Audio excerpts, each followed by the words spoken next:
So welcome, everyone. We're so glad that you're joining us today. I'm very excited to introduce our special guest, and his name is Angel Deer. So Angel is a medicine man trained in shamanism, plant medicine, shamanic Reiki, medical Reiki, Sufi healing, sound healing, shamanic breath work, meditation, and also Norse shamanism. So very, very deep and rich experience. And I'm super excited for Angel to share his wisdom today. I love how he is combining the power of shamanism and breath work. So before we dive into learning more about shamanism and how you combine it with breath work, Angel, I always like to learn a little bit more about what inspired all of our guests and all of our speakers to go deeper into the world of breath work. So if you'd like to share with us a little bit about you and how your path led you to breath work. Yes, thank you, Lisa. I'm glad to be here. Well, I've dived in shamanism for much longer time than breathwork. Originally, started 15, 20 years ago, and explore, with different teachers in Peru, in Brazil, and here in North America. And, I beautiful healings, transformations. And one day someone told me about breathwork. So it was many years ago now. And I went to breathwork sessions online. And in 1 hour, I experienced one of the most profound ceremony of my life, and connected to things that sometimes will take, much deeper work with other modalities. And I was like so amazed by it. And I got really curious about it. And so I started practicing more. And then one day, started to be trained to be a breathwork practitioner.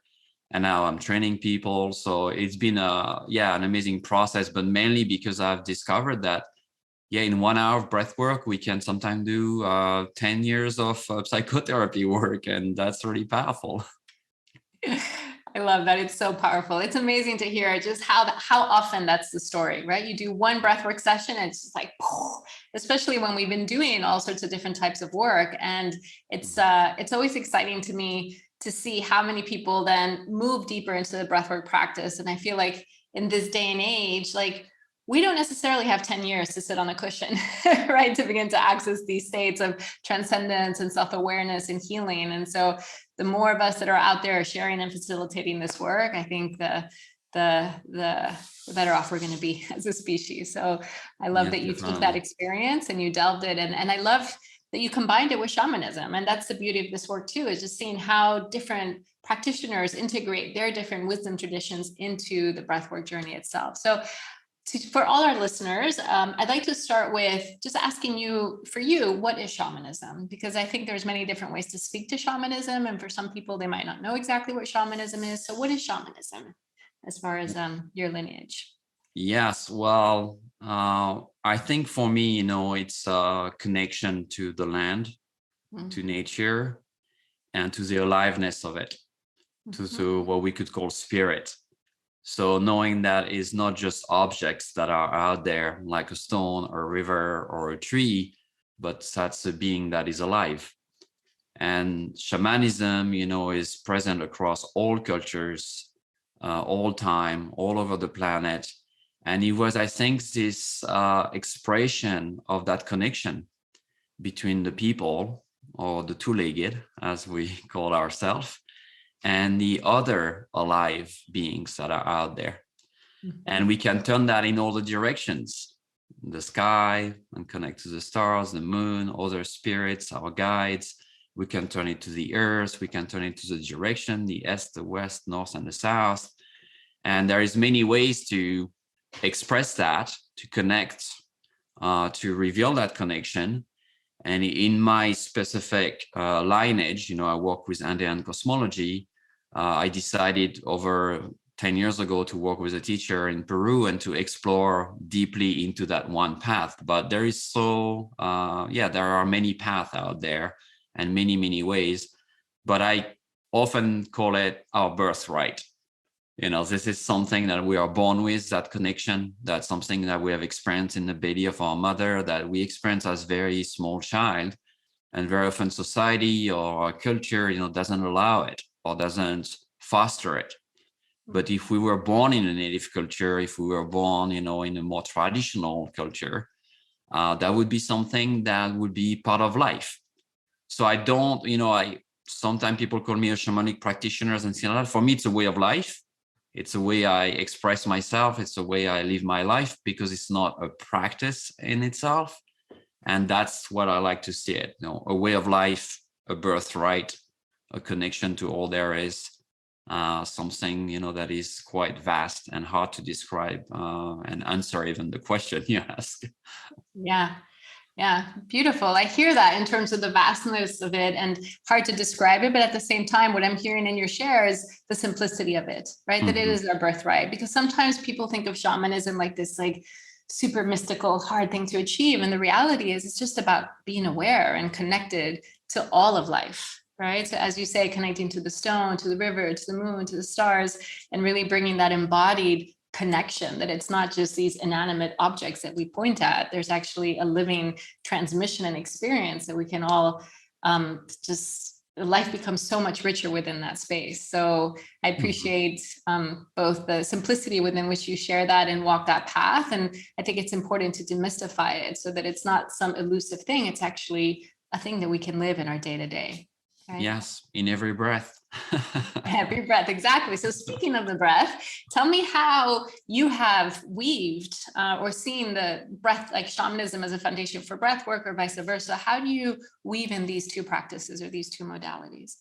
Yeah, I think it came naturally just because for me, that spiritual connection to what's alive is present in the way I see the world, and I connect to, you and just everybody out there. And as I was practicing and learning breath work through a school that's based in UK, and I was doing my sessions with my co-students, all those messages were coming and all those connections were coming. And when I allowed that to come into the space, it gave me more tools to basically help people navigate what might come up as we do breath work. And also I've realized that, for example, when we breathe for 1 hour, we go through the medicine wheel of Andean cosmology. So there is, 4 directions, like in most medicine wheel, east, west, north, and south. But the way the medicine wheel is built in Andean cosmology is a reflection of life. So the 4 directions correspond to 4 stages of life, from birth to death. And I realized that as the breath work starts happening, as we breathing, we somehow walking into those 4 doors, or those 4 altars, as we call them. And so when I started to basically call that into the space, each 15 or 20 minutes, the session became way more powerful and something deeper was happening. And also, I think it helped overall to connect to all the bodies, as we call them, the physical body, the emotional body, the mental one, and the spiritual one. And it's kind of normal when you think about it, because those altars were designed or revealed or discovered as a reflection of nature, as a reflection of our nature. So it's kind of logical that as we go through a practice of breath that is very powerful, and the breath is the wind element, it's in the north direction in this medicine wheel, and it's called the bridge, the connection to all there is. And so you can see that if we bring the bridge and the connection to all there is, indeed, we are going to connect to the elements.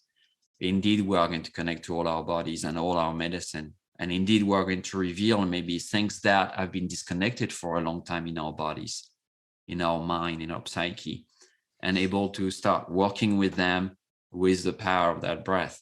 So they literally weave together, even if we have no knowledge of that medicine wheel. No, they're just present, and I see them happening in front of my eyes without talking about it. So that's, I think, the beauty of it and the power of it. I love that. That's really interesting. And I find that as space holders, as breath workers, the frequency that we bring to the practice so greatly impacts people's journeys, right? The space that we hold, the intention that we bring.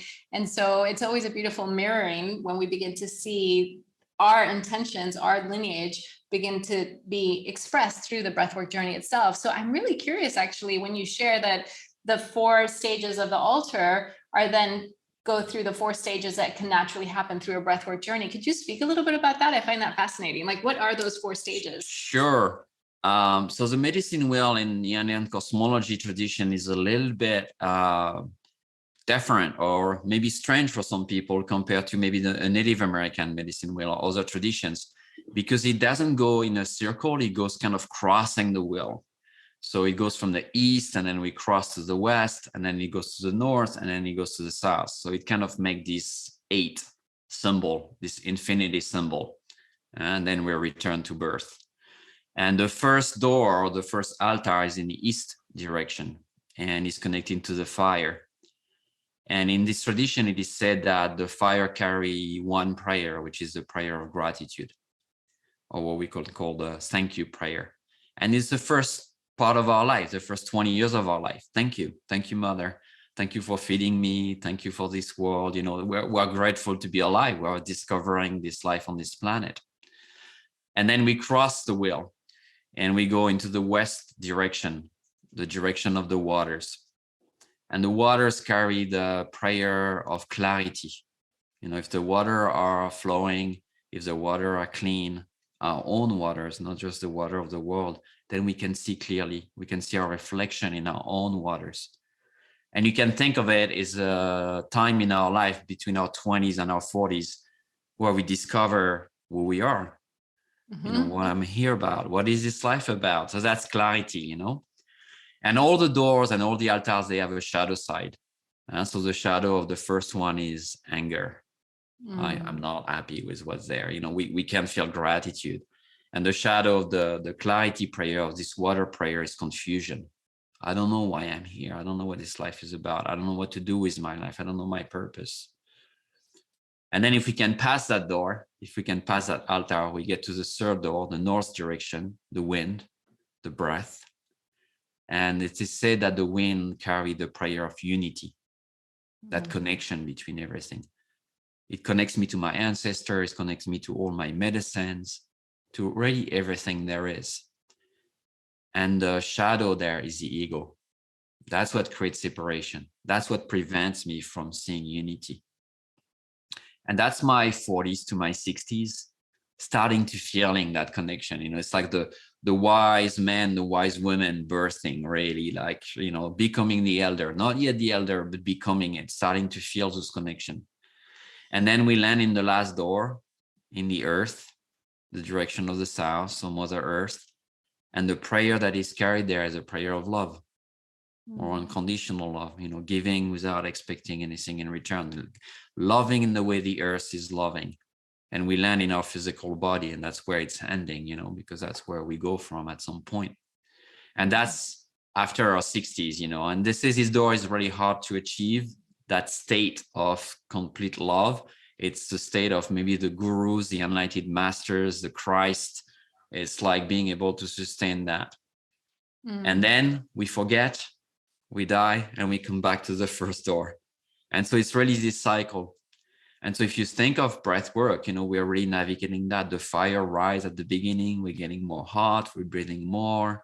And then our water start moving. Usually our emotions come out, and we start having emotional waves, and maybe we start to see confusing things or clarity things. So we navigate in that messy door. Sometimes it's like the trickster energy is there. And then at some point, as we go deeper, after 40 minutes maybe of breathing, then we start experiencing unity. We start seeing from a very different perspective. We start connecting all the elements together. And by the end, we return on the earth. We return in our body, we land, and we integrate the teaching in our own earth, our own bodies. So that's, this kind of beautiful 8 infinite cycle that we are navigating across our whole life, or that we can navigate in 1 hour of breath work very often.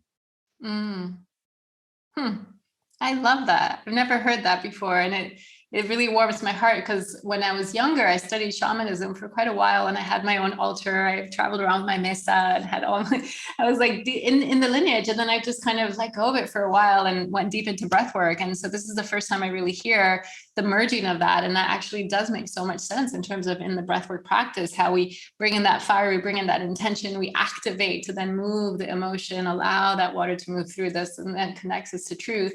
And then we land back into, we integrate it into our bodies, into our lived experience. And then again, then it keeps going, right? So our whole life journey, there's never a place where we got it, right? Yes. And the longer we walk this path, the more we get to see that it's never ending our growth, right? Because it is the great cosmological cycle. You know, if you think of the universe was created with that big explosion, it was fire. And then this earth was created with fire. You know, it was just a burning ball. And then the waters arrived. And then the wind started to blow. And then the rain fall on the earth, and the life was there. So it's like also the cycle of the great creation, you know, the greater creation of the universe. And if you think of it, it's like, oh, I bring the fire to clean the water. So the fire enter, boil the water, cleans them. Then the waters become clouds and go into the wind and the air. And then those waters, this rainfall on the earth. So it's also the cycles of the energies on this earth. And indeed, because we are born of it, we're made of it, indeed, we are following the same cycles. Indeed, if we are healed and aligned and in connection, we are going to flow that way. So that's what I like. You know, there's so many dimensions to it. We can link just like you or me and our bodies and what's happening in breathwork, but we can also look at the creation of the universe and see the same thing happening. How magical is that? Amazing, right? And it's very humbling. Yeah, it's very powerful. It's very powerful. And it really brings to life this whole concept of from the microcosm to the macrocosm and back, right? Yeah, beautiful. So in your work, sometimes you refer to the sacred space of wisdom. Could you tell us a little bit about that, please? Well, I think, you know, very often people go to practitioners like myself or other practitioners or certain practice or even breath work to kind of get that wisdom somewhere. You know, we're in need of wisdom in our societies because the world is quite complex and sometimes a lot of pain is out there. And so we're looking for another type of wisdom. And I like to see the sacred space of wisdom as that space where we return to ourselves. You know, I'm really not bringing that wisdom of this altar or this Andean cosmology, even if I'm studying it for over 10 years and practicing it every day. Really, you carry it. You carry those 4 altars. You carry those 4 elements. And so the sacred space of wisdom is that capacity for us to remember how to access it and to see what is in the way of it. And so when we hold the space in a breathwork session or any kind of healing, I think our prayer needs to come from that place that you are your own healer, you are your own masters, that you carry the wisdom that is necessary. And I see that in you. I always see it. However broken you think you are, or lost you are, it is right there. And the further away you are from it, the more pain there is usually. But it is still there. It is still there. And the pain is that disconnection. It's not really what's happening in your life. It's because you're far from your center. You're far from the truth. And that's what creates the pain. And the further away you go from it, the more it's going to call you. And it's calling you through that pain. You know, it's like longing to return.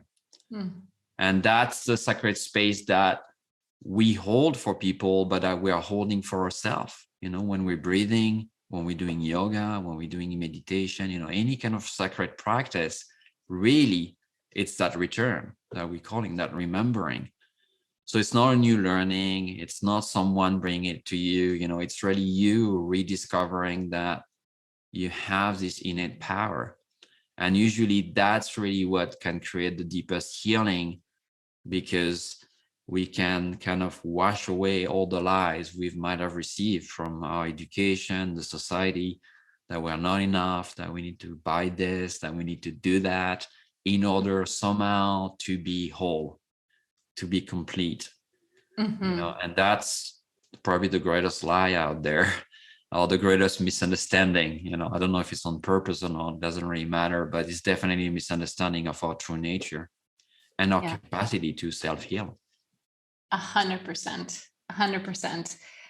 Thank you for that generosity. And I think in our work, it's so important to really bring that forth, right? Because I think so much of the healing world sets up this paradigm where people actually, they might do some healing, but it's not actually coming from within themselves, right? And so through breath work, I find that people are really able to access their inner healer, to recognize they don't actually need anybody to tell them, right? I mean, we grow in community, so we can hold a space for each other to then feel safe enough to tap in and to work through whatever's in the way, like you say, of that truth, of that connection to self.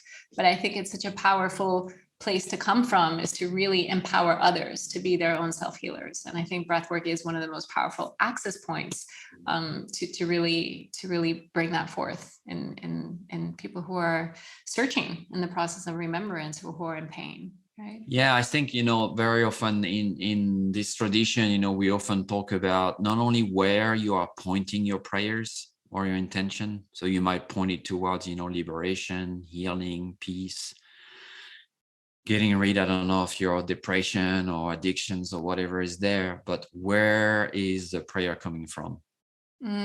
What is really praying? Are we praying from a lack of self-love? Are we praying from the pain? Or are we praying already from that place that I know there's a healer there? This is the one I want to pray for, that healing. So my teacher, always invite me to reflect on not what I'm praying for, but where I'm praying from. Where is that arrow coming from?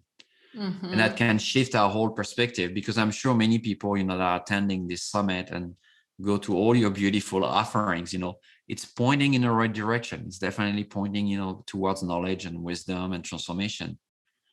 But sometimes it's not happening and people don't understand why. And when we return to where it's coming from, very often maybe this prayer is coming from the belief that I'm not enough, that I need to be fixed. And that's what's praying. So that's what's going to happen.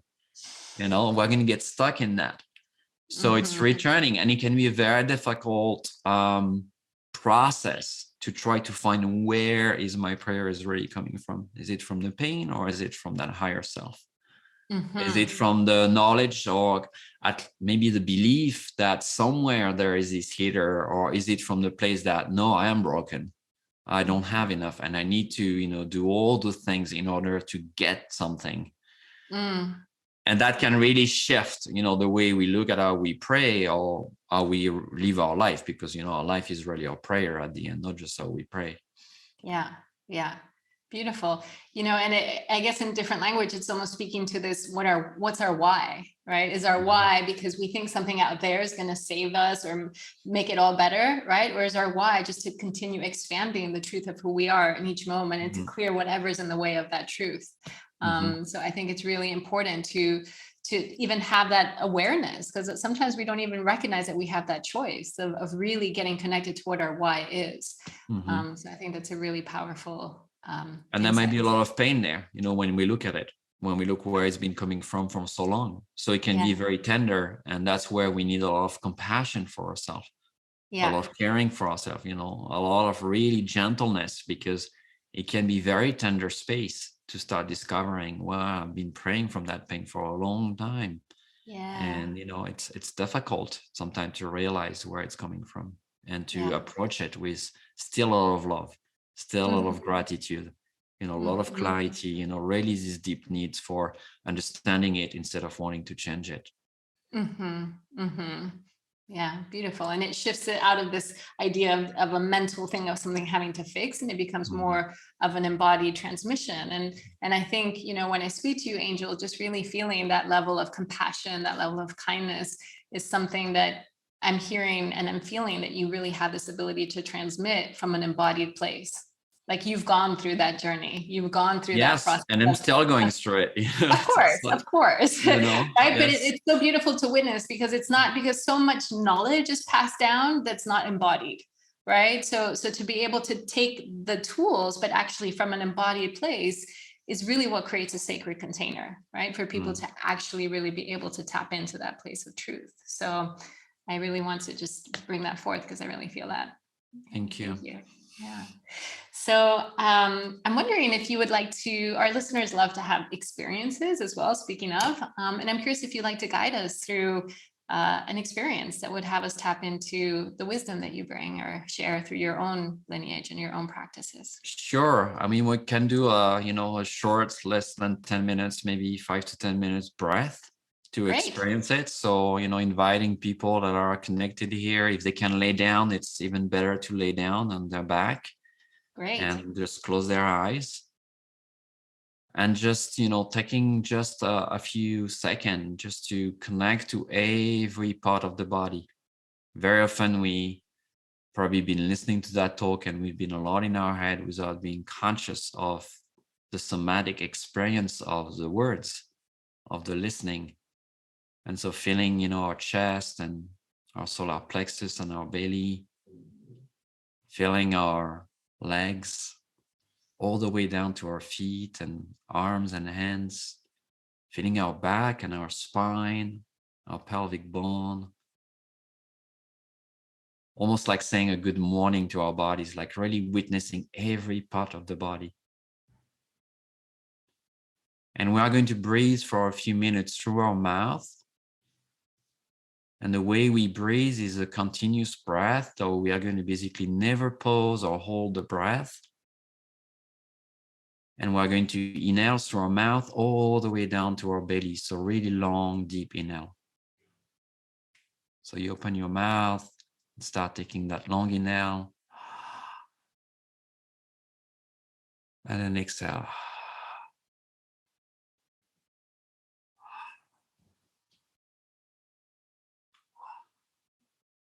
So keep breathing and witnessing at the end of your exhale to not pause. So when your exhale is finishing up, just take the next inhale. And on the top of the inhale, don't hold the breath, let it out and soften your body. Keep breathing in and out.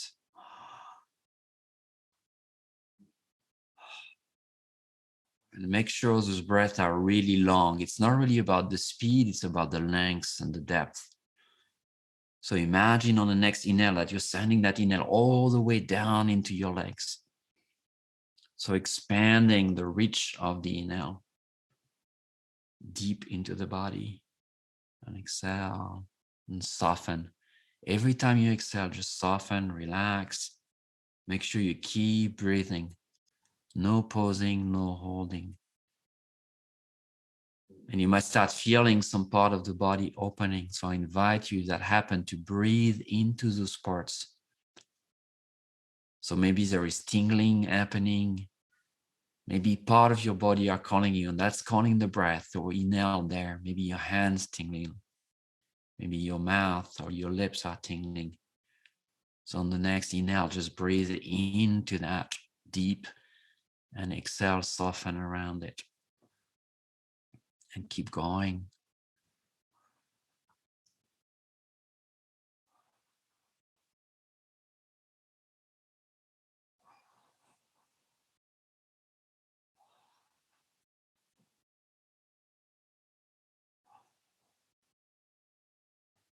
And witness maybe the mind trying to get in the way, trying to stop the breath, try to have an opinion, and return to the body.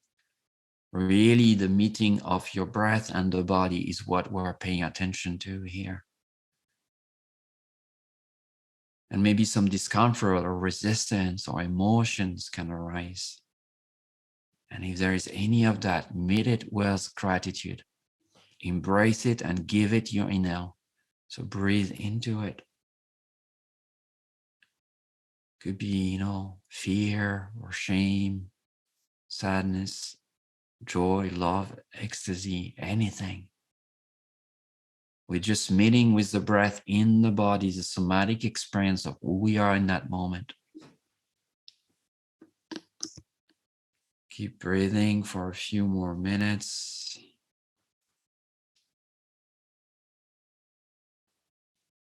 And really listen to the body and try to stay ahead of the mind. Just leave the mind on the side. Stay connected to the body sensations.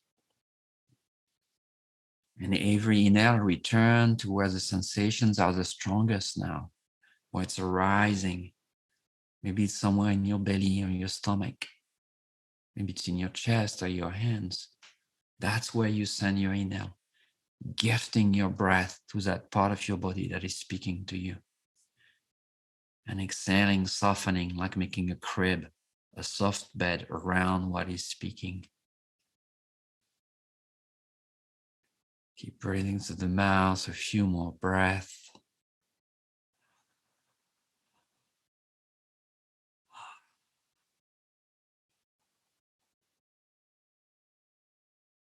And when you're done on the last exhale, just return to breathing through your nose, slowing down the breath when you're ready, and just staying there for a minute. Just looking at your body again, as you did before we started. Every part of the body. And what do you notice? Our sensation of shift. Maybe the mind is more quiet. Maybe you feel more safe. Maybe you realize how far you were from your body today. And just sending a prayer or an intention of gratitude towards yourself, towards your heart, your bodies, your emotions, letting them know that they can speak anytime and that you're going to be listening, paying attention, be present. And maybe it's a very new thing, or maybe it's something you've been doing for a long time, but always reminding our bodies that we are ready to listen, that we're ready to hear that wisdom from our own earth and attend to it.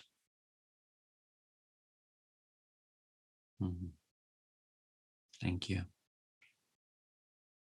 So it's a very short experience, it's like just the beginning, but maybe you touch upon something, or maybe something is still moving, and it's so simple what we're doing. It's really being so present. The only reason things are not healing, or we're not hearing wisdom, or we're not connected to what we call our guides or truth or clarity, is just because we have lost our capacity to truly listen to our bodies. We are very much in our mind, and the mind is a wind element, interestingly enough. It's a very masculine energy, and the body is feminine. It's a return to the feminine. It's a return to the earth. And we've lost that in our societies, but because we've lost it with ourselves. We're very afraid, and very often, we carry a lot of trauma there from our ancestors, our families, maybe something that happened to us.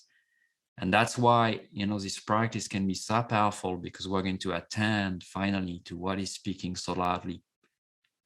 Before maybe we get a cancer or an autoimmune disease or something so loud that we have to listen.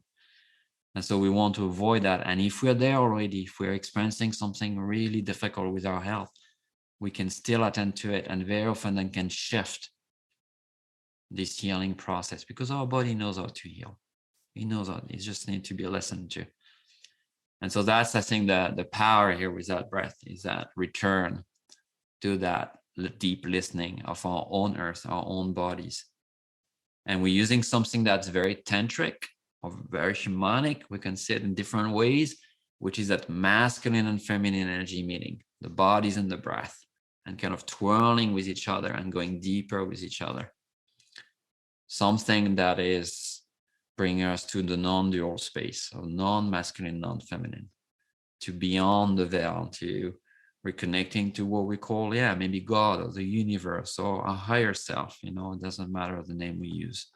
It's because we're doing this alchemical process inside, and it requires no knowledge. It requires just this body and these beautiful gifts we got when we got out of the belly of our mother, which is that first breath. Somehow, everything was given there, and then we didn't really pay attention how important it was. Or we just forgot, right? We forgot, because it's automatic. We're breathing without thinking. but we can also control it. That's the only function in the body that's like that, automatic, and we can control. Your heartbeat, your digestion, everything is either automatic or you control, like my hand, but it's not automatic. If I don't think of it, she doesn't move on its own. So the breath is a bridge because of that. It's designed in our biology that we can access the unconscious of the body through that little bridge. And that's why it's so powerful. That's why it can change our life completely, that for sure. Amazing. My brain just went Good. That's the goal. Let the brain just like poof and go away. I love that. I mean, this is, again, I'm so enjoying this journey through this whole summit and really seeing, I've been doing breath work for 25 years, right? And every time it's just like there's this thing that clicks, right? And so when you speak about the Andean cosmology and the breath being the bridge, right? And this is the first time that I've really made that connection as far as, the breath is both automatic and we can control it. And that's why it's a bridge, right? And just that way of thinking about it. And I was like, that is such a potent observation to really. And that's why it's in all the spiritual traditions to walk with the breath, from the Sufis to the Christian mystic to, all the traditions have always used the breath, and somehow they knew, they remembered. Yeah. And that's why it's so powerful. Yeah. Yeah. I mean, I've always understood of it as the bridge, but the fact that it's automatic and that we can control it was the first time I actually saw the relevance of that. And that's a real gem that I'm going to walk away with from. I mean, apart from all the beautiful ways that you weave the cosmology and the journey of the altar into the breath. I mean, what a rich conversation, Angel. And I really appreciate also the way you guided us through that process of really connecting to our bodies, right? And our bodies are our earth, right? And as you said before, like the microcosm and the macrocosm. And so as we continue connecting to our own embodiment, then that also wakes us up to this beautiful earth that we get to call home, and developing that relationship with, as you started the conversation, right? That, a rock and a river, and it's not these inanimate objects, there's life force, and we're a part of all of it. And I think that will, the more of us wake up to that, the more we're going to shift the course of humanity. And it's so important right now to have that remembered. Yes. And if we go deep in those practices, shamanic practices or breath work, at some point we can go into the one body. So I can rediscover that through my body, I can connect to your body when I'm in a sacred space. That I can start feeling the one body of the earth, and connect to what's needed and the wisdom that is there.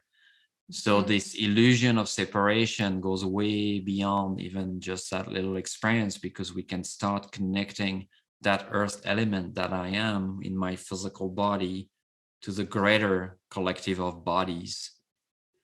And then we understand, maybe some of the teaching that says, well, until everybody is healed, we are not healed. If there's still suffering out there, I am still suffering, and we can have an embodied experience of it, but with enough tools to be able to take care of it. And the first goal is to take care of our own pain before we can address the world pain. But that's the most important place to start, because from there we can go everywhere once we've done that work. Yeah, we have the resiliency to be able to. Yes. Beautiful. Thank you so much, Angel. I feel like we could talk for hours. Thank you, Lisa. It was wonderful. So just given the nature of these sessions, there's just a glimpse into the vast knowledge that you carry, Angel. So I'd love for you, if you could share with all our listeners different ways that they can continue learning from the gift that you bring. Sure. Well, they can visit my website. It's called thesanctuaryheal.com, like a sanctuary heal, HEL.com. And we offer free breath work every Saturday evening, pretty much, aside from the holiday time. So if people want to experience a 1 hour breath and see how it works and, go deeper into that, we also do breathwork trainings if people are interested. It's called Breathing Pathways.